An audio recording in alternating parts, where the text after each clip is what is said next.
មហាចេញជឿនជាតិខ្មែរថ្កើងជ័យយោសុខោលាភោវគ្គទី42គុណតម្លៃពិធីអាពាហ៍ពិពាហ៍ឬពិធីមង្គលការពិធីអាពាហ៍ពិពាហ៍ឬពិធីមង្គលការកូនស្រីកូនប្រុសក្នុងមួយយប់ពីរថ្ងៃតាមក្បួនបុរាណនៅពេលនេះ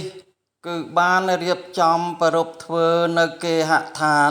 ផ្ទះខាងកូនស្រីឬមានមួយភាគតូច